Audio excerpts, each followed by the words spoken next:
Welcome to my channel Sahu academy. This is Anshu. कैसे हैं आप सभी। इस वीडियो में हम पढ़ेंगे अकाउंटिंग फॉर लीजेस। इससे पहले हमने काफी ज्यादा चैप्टर जो है वो कंप्लीट कर लिए हैं फाइनेंशियल अकाउंटिंग के। इसमें हम पढ़ेंगे अकाउंटिंग फॉर लीजेस, लीज अकाउंटिंग कैसे होती है, लीज क्या होता है, ये सभी चीजें हम इसमें देखने वाले हैं। तो सबसे पहले स्टार्ट करते हैं लीज से कि लीज होता क्या है। तो देखिए लीज क्या है। Lease is a contractual agreement in which one party grants another party the right to use an asset for a specified period in exchange of periodic payments। यानी इसका मतलब यहाँ पर देखिए क्या है, सिंपल सा लीज का मतलब क्या है। यहाँ पर दो पार्टी होती हैं। एक पार्टी जो है दूसरी पार्टी को, या एक पर्सन दूसरे पर्सन को कोई भी एसेट जो है उसको यूज करने का राइट जो है दूसरे पर्सन को वो दे रहा है फॉर अ स्पेसिफिक पीरियड, कुछ पीरियड के लिए, 1 साल के लिए, 2 साल के लिए, और इसके बदले वो एक्सचेंज में क्या लेगा, उससे पेमेंट लेगा। तो इसे हम बोलते हैं लीज। लीज कॉन्ट्रैक्ट या लीज एग्रीमेंट हम इसको बोलते हैं। अब ये जो लीज है, एक कंपनी, जैसे यहाँ पर देखिए कि एग्जांपल दिया हुआ है, एक company rent a office space from a landlord for 5 years। एक कंपनी ने ऑफिस स्पेस लिया है रेंट पर, कितने साल के लिए, 5 साल के लिए। तो ये वही स्पेसिफिक पीरियड है 5 years, जिसमें कि वो पेमेंट करेंगे हर साल $10,000 का, $10,000 का। तो यहाँ पर आप देखिए this agreement is a lease as the company gains the right to use the office in return for the payment to the landlord. यानी यहाँ पर दो पार्टी हो गई, एक हो गई कंपनी और दूसरा क्या हो गया, लैंडलॉर्ड। लैंडलॉर्ड ने क्या करा, 5 साल के लिए जो है अपना स्पेस जो है रेंट पे दिया कंपनी को, और हर साल उससे क्या मिलेगा, $10,000 उसको रेवेन्यू होगा। तो इसी को हम बोलते हैं लीज। तो इसे ये क्या हो गया हमारा लीज। ठीक है, आगे बढ़ते हैं। नेक्स्ट हमारा पार्टीज इन्वॉल्व। कौन कौन सी पार्टीज जो है हमारी इन्वॉल्व होती है। देखिए बेसिकली सबसे पहला है यहाँ पर लेसर। लेसर का मतलब क्या, देखिए पीछे यहाँ पर मैंने आपको एग्जांपल में भी बताया था कि जो भी पार्टी है, the agreement in which one party grants another party, ठीक है, यानी जिसका भी वो एसेट है उसने क्या करा, उसको दिया। जैसे कि यहाँ पर हमने एग्जांपल लिया था एक लैंडलॉर्ड का और एक कंपनी का, कंपनी और दूसरा लैंडलॉर्ड। अगर हम यहाँ पर बात करें तो यहाँ पर जो हमारा लैंडलॉर्ड है वो क्या है, हमारा लेसर है। यानी वहां पर यहाँ पर क्या है, वो लेसर है, और ये जो कंपनी थी वो लेसी थी। जिसने भी लीज पे कोई भी एसेट लिया हो तो उसे लेसी बोला जाएगा, और जिसने वो दिया हो उसे लेसर बोला जाएगा। इसमें देखिए यहाँ पर एक और है बीच में, द मैन्युफैक्चरर या फिर supplier from whom the leasing company purchases the equipment. देखिए द मैन्युफैक्चरर और supplier from whom the leasing company purchases the equipment. तो वो भी क्या होगा, हमारा पार्टी इन्वॉल्व हो जाएगा। यहाँ पे जो भी लीजिंग कंपनी है जो इक्विपमेंट खरीद रही है, तो वो मैन्युफैक्चरर और सप्लायर भी क्या है, इसका पार्ट बनते हैं। बट बेसिकली यहाँ पर दो ही चीजें होते हैं, एक होता है हमारा लेसर, एक होता है हमारा लेसी, जो कि हमने पहले भी देखा था कि जो कंपनी ने जो है रेंट पे क्या ली थी, लैंडलॉर्ड से ऑफिस स्पेस लिया था। तो यहाँ पर जो कंपनी है देखिए वो लेसी है, और हमारा जो लैंडलॉर्ड हो जाएगा वो क्या हो जाएगा, लेसर हो जाएगा। चलिए आगे बढ़ते हैं। एडवांटेजेस की बात करते हैं कि लीज के क्या एडवांटेज हैं। अगर आप कोई भी एसेट जो है लीज पर लेते हैं तो उसके क्या क्या एडवांटेजेस होंगे। सबसे पहला, आपकी कैपिटल बचेगी। अगर आपको स्पेस की बात करें, अगर हमें स्पेस चाहिए था, अगर आपको स्पेस खरीदना पड़ता तो वो बहुत ज़्यादा क्या होता, कॉस्टली होता। बट आपने क्या करा, उसको एनुअल रेंट पे आपने ले लिया, तो यहाँ पर आपका जो कैपिटल है उसको परचेज करने का वो बच गया। अब वो जो आपने पैसा बचाया उसे आप कहाँ पर यूज़ करेंगे, अपने वर्किंग कैपिटल में जो भी रिक्वायरमेंट्स होती हैं उसकी अवेबिलिटी जो है वो होगी।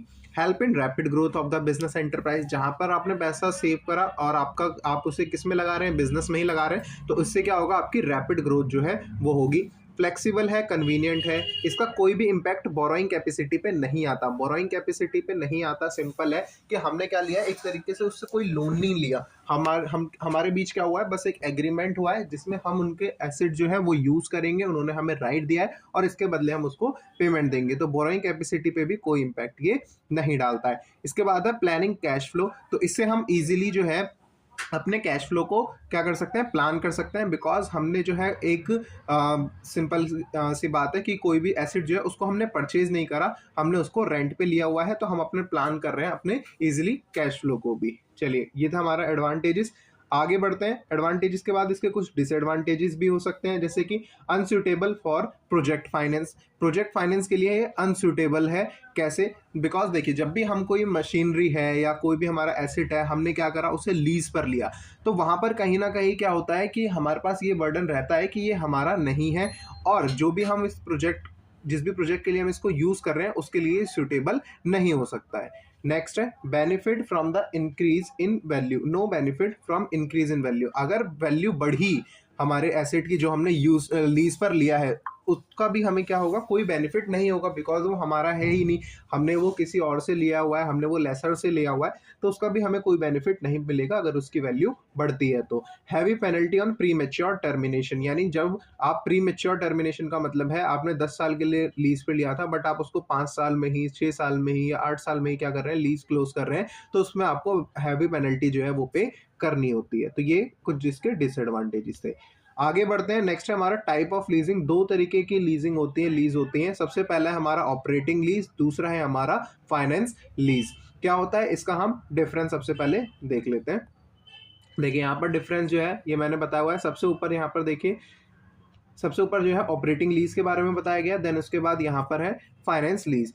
ठीक है, यहाँ पे कुछ फीचर जिस बेसिस पे हमने क्या करा है, इनको कैटेगराइज किया हुआ है। सबसे पहला है ओनरशिप। ओनरशिप के बेसिस पे देखें तो ऑपरेटिंग लीज ओनरशिप में क्या होता है, ownership remains the lessor throughout and after the lease term. यानी जो भी लेजर है, यानी जिसका वो एसेट था, तो हमेशा ओनरशिप किसके पास रहेगी, उसी के पास रहेगी, चाहे वो हमारा जो एग्रीमेंट है वो खत्म भी हो गया हो या खत्म नहीं हुआ हो, तब भी क्या है, उसकी ओनरशिप हमेशा उस लेसर पर ही रहेगी।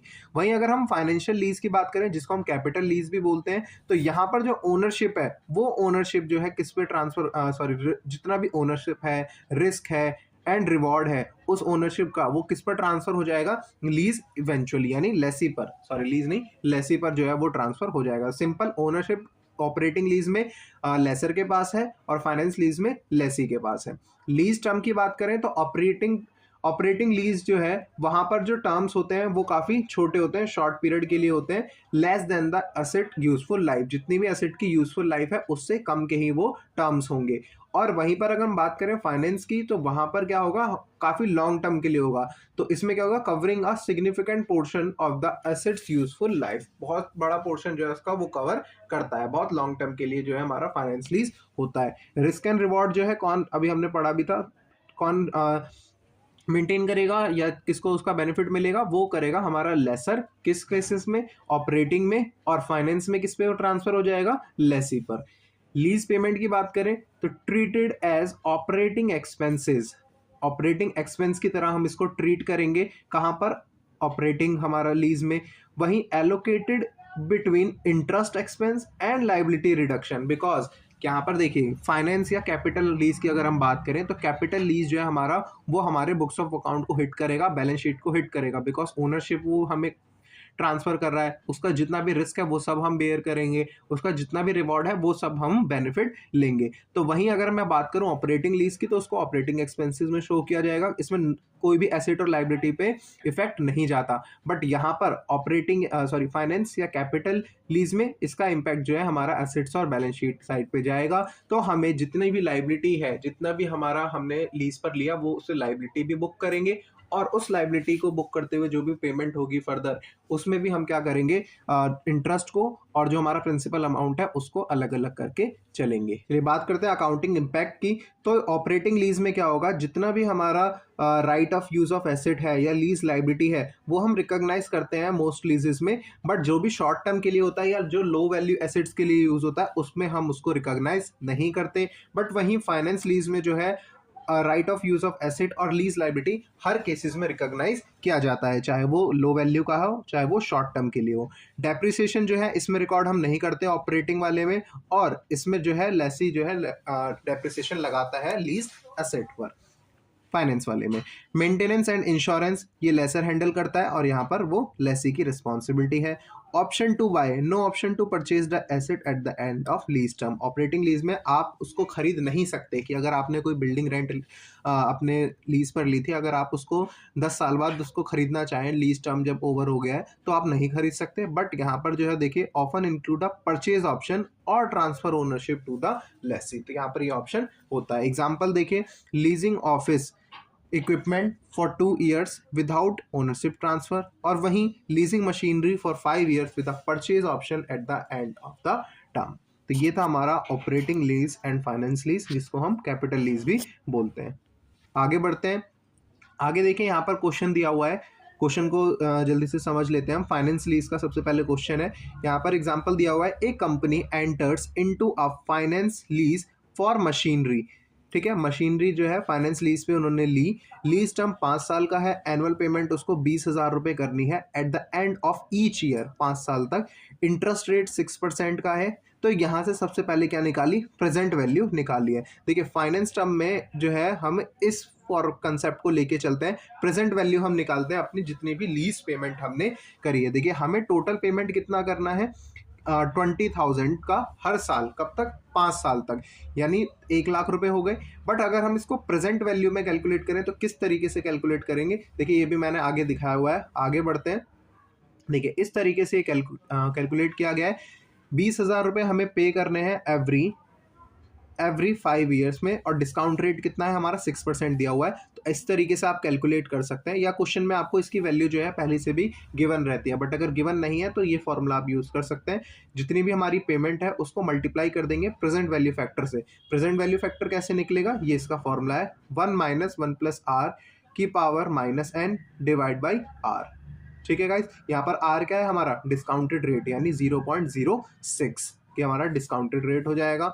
चलिए आगे बढ़ते हैं। देखिए यहाँ पर पूरा कैलकुलेट करके भी बताया गया है।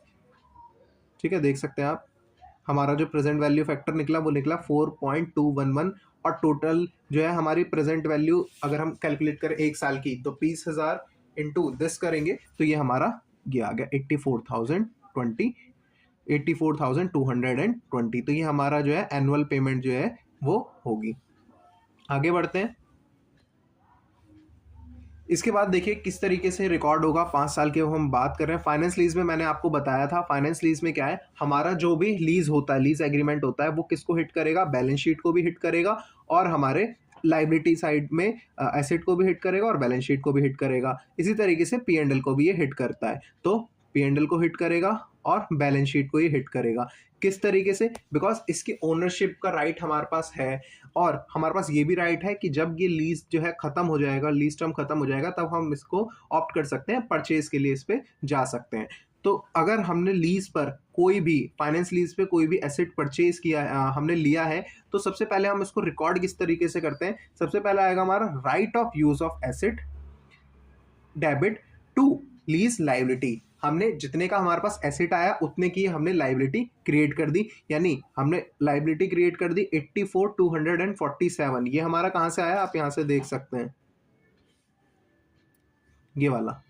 ठीक है गाइस, जो अभी हमने कैलकुलेट किया था, यहाँ पर कैलकुलेट किया हमने, इससे हम अपने लीज को रिकॉर्ड करेंगे कि इतना जो है मुझे पेमेंट करना है, इतने की ही मेरे right of use of asset है, जिसे मैं डेबिट साइड यानी बैलेंस शीट में शो करूंगा, और उतने की ही मेरी क्या हो जाएगी, लीज लाइबिलिटी हो जाएगी, जो कि क्रेडिट साइड लाइबिलिटी में शो होगी। आगे बढ़ते हैं। तो ये तो हमारी एंट्री हो गई। अब 5 साल तक हम क्या क्या एंट्री करेंगे, अब उसको देख लेते हैं। तो देखिए सबसे पहले देखिए, सबसे पहले क्या हमारा एंट्री बढ़ेगी। देखिए लीज पेमेंट ब्रेकडाउन किस तरीके से होगा, ये हम फर्स्ट ईयर के लिए देख रहे हैं कि फर्स्ट ईयर में मुझे कौन कौन सी एंट्री करनी पड़ेगी।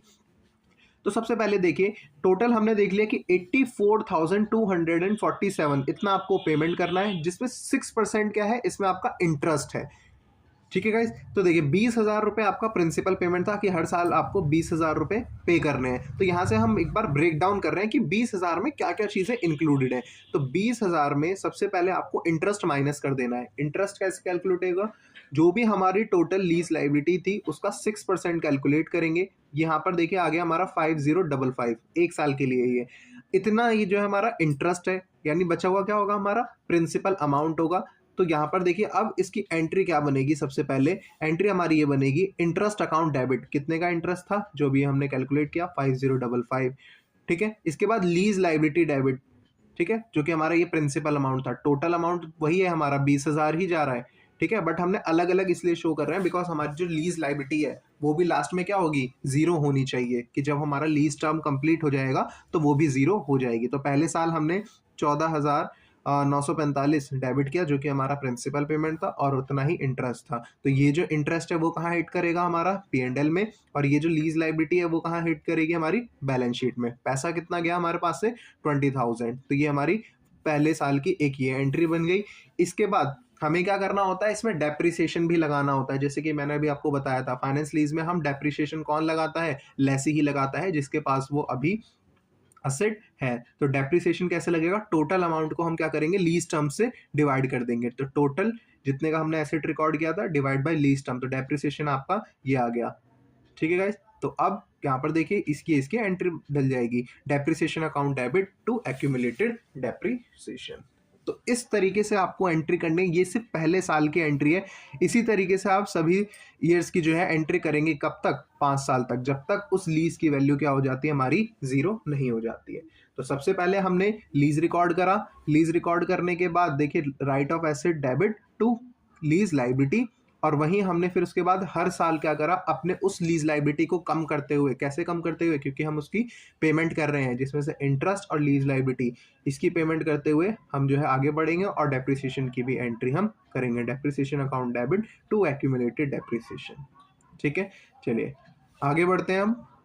देखिए नेक्स्ट हमारा क्वेश्चन है, ये हमारा ऑपरेटिंग लीज का है। क्वेश्चन आप पढ़ सकते हैं कि XYZ limited takes a machine from Y, 3 साल के लीज पे, उसका एस्टिमेटेड आउटपुट, पहले साल के लिए उसने एस्टिमेट किया है कि 10,000 वो आउटपुट देगी मशीनरी, दूसरे साल 20,000 का आउटपुट देगी, तीसरे साल वो 40,000 रुपए का आउटपुट देगी। The agreed annual lease payment, वो क्या है, पहले साल में 15,000 रुपए पे करने हैं आपको, 20,000 करने हैं आपको सेकेंड ईयर में, एंड 35,000 आपको करने हैं थर्ड ईयर में।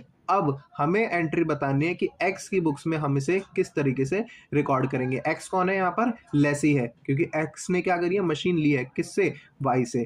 ठीक है, तो एक्स के बुक्स में हम रिकॉर्ड करेंगे, ये हमारा लेसी है, और वाई जो है हमारा वो क्या है, लेसर है। वाई जो है वो लेसर है, मशीन ली है इसने 3 साल के लिए, 1 2 3, देखिए यहाँ पर दिया हुआ है। तो टोटल लीज पेमेंट कितनी हो जाएगी, पहले साल उसने 15,000 पे करेगा, दूसरे साल 20,000 पे करेगा, तीसरे साल 35,000 पे करेगा। तो टोटल उसको कितना पेमेंट करना है, पूरे लीज टर्म में 70,000 का पेमेंट इसको करना है, जो कि ये किस में रिकॉग्नाइज कर रहे हैं, आउटपुट के बेसिस पे। आउटपुट पहले साल में कितना मिलेगा, 10,000, दूसरे में 20,000, तीसरे में 40,000। तो रेशो हमने कैलकुलेट कर लिया है 10, 20 एंड 40 का। तो यहाँ पर ये टोटल जो पेमेंट होगी, पहले साल कितना रिकॉग्नाइज किया जाएगा, देखिए यहाँ पर 70,000 इंटू 10/70, 10/70 कहाँ से आया, इन सभी का टोटल आप करेंगे, कितना आएगा, 70। अभी हम पहले साल के लिए निकाल रहे हैं, तो पहले साल में कितना, 10, तो यहाँ से टोटल आ गया 10,000, सेकेंड ईयर में 20,000 एंड थर्ड ईयर में 40,000। अब इसी को हमें जर्नल एंट्री के फॉर्म में इसको रिकॉग्नाइज करना है। तो एक्स की बुक में क्या क्या जर्नल एंट्री पड़ेगी, सबसे पहले देखिए यहाँ पर मैंने आपको बताया था कि यहाँ पर हमें कोई भी एसेट जो है वो बैलेंस शीट हमारी उसमें हिट नहीं करती है। तो सेम चीज यहाँ पर देखेंगे, पहले ईयर क्या क्या एंट्री होगी, lease rent account debit to Y limited. क्यों, क्योंकि यहाँ पर हमारा लीज रेंट क्या है, ड्यू है, तो ड्यू करने के लिए हमने एंट्री बनाई है कि लीज अकाउंट को हमने डेबिट किया, और टू वाई, क्योंकि वाई से हमने उसको लिया है। अब जब इसकी पेमेंट करेंगे, पेमेंट कितनी करनी है हमें पहले साल में, 15,000 रुपए से, तो 15,000 रुपए से ही पेमेंट होगी। देखिए ड्यू जितना था उतने से ही उसकी फिर पेमेंट कर दी, payment Y limited to bank account. Then उसके बाद कितना हमने इसमें से हमारा जो है वो P&L में हिट करेगा, ये कैसे पता चलेगा, जैसे कि अभी हमने कैलकुलेट किया, पहले साल कितना यूज हुआ, 10,000, तो lease equalisation account debit, P&L account debit to lease rent account. ये जो लीज रेंट अकाउंट है, ये जो ऊपर हमने डेबिट में लिया था, जो ड्यू किया था, अब उसको हम क्या कर रहे हैं, इक्वलाइज कर रहे हैं। तो पहले हमने डेबिट किया था, तो अब हमें क्या करना है, क्रेडिट, कितने से, 15,000 रुपए से, जिसमें से मेरा फर्स्ट ईयर कितना हिट कर रहा है, सिर्फ 10,000 रुपए। तो P&L में डालेंगे 10,000 रुपए, बाकी बचा हुआ किस में जाएगा, लीज इक्वलाइजेशन अकाउंट में 5,000 रुपीज। तो ये हमारी पहले साल एंट्री होगी। सेम उसी साल सेम सेकेंड ईयर क्या होगी, इस बार हमारा कितने से ड्यू होगा, 20,000 से, तो मैंने 20,000 की ड्यू की एंट्री बना दी, lease rent account debit to Y limited. अब जब हम वाई लिमिटेड ने पेमेंट किया कितना, 20,000 रुपए, 20,000 रुपए की पेमेंट कर दी। सेम इसके बाद इक्वलाइज जब हम करेंगे तो कितने का होगा, 20,000 रुपए का, तो सेम 20 का 20 जो है हमारा वो P&L में हिट हो गया। ठीक है गाइस, अब आते हैं तीसरे साल पे। तीसरे साल में क्या एंट्री बढ़ रही है, तीसरे साल में जो हमारा रेंट ड्यू था वो कितना पे करना था हमें, 35,000, तो उतने से हमने पहले ड्यू किया, देन उसकी पेमेंट कर दी Y limited to bank account. और अगर हम देखें तो पिछले साल हमें कितना रिकॉग्नाइज करना है, 40,000, तो 40,000 अब इसको रिकॉग्नाइज करेंगे। सेम रिकॉग्नाइज किस तरीके से होगा, जो हमने यहाँ ड्यू करा था उतने उतना ही देखें, कितना ड्यू किया था 35,000, तो ड्यू तो हम 35,000 से ही करेंगे, ड्यू हमने 35,000 से ही किया, बट P&L में इस बार हिट कितना कर रहा है 40,000, तो एक बार इक्वलाइजेशन कहाँ होगा, ये क्रेडिट साइड में, टू इक्वलाइजेशन अकाउंट 5,000। ठीक है गाइस, तो ये था हमारा लीज, जिसमें मैंने आपको कंप्लीट चैप्टर एक वीडियो में बता दिया। सबसे पहले इसमें हमने लीज देखा, लीज होता क्या है, लीज के क्या क्या एडवांटेजेस हैं, कौन कौन से इसमें जो है पार्टीज इन्वॉल्व हैं, क्या इसके डिसएडवांटेजेस हैं। दो टाइप के इसके लीज होते हैं, ऑपरेटिंग लीज होता है, फाइनेंस लीज होता है, दोनों का डिफरेंस हमने देखा। इसके बाद फाइनेंस लीज का हमने एक क्वेश्चन किया जिसमें कि एसेट जो है हम यूज कर रहे हैं 5 साल तक, वो मैंने इसमें आपको कंप्लीट सॉल्व भी करके दिखाया, एंट्री आपको बताई। इसके बाद हमने देखा कि क्या हमारा ऑपरेटिंग लीज होता है, किस तरीके से उसको रिकॉग्नाइज किया जाता है। आई होप आपको ये क्लास काफ़ी अच्छी लगी होगी। अगर आपको ये क्लास अच्छी लगी, वीडियो को लाइक करिए, चैनल को सब्सक्राइब करके बेल आइकन प्रेस कर लीजिए ताकि आपको सभी वीडियोस का नोटिफिकेशन सबसे पहले मिल जाए। Thank you.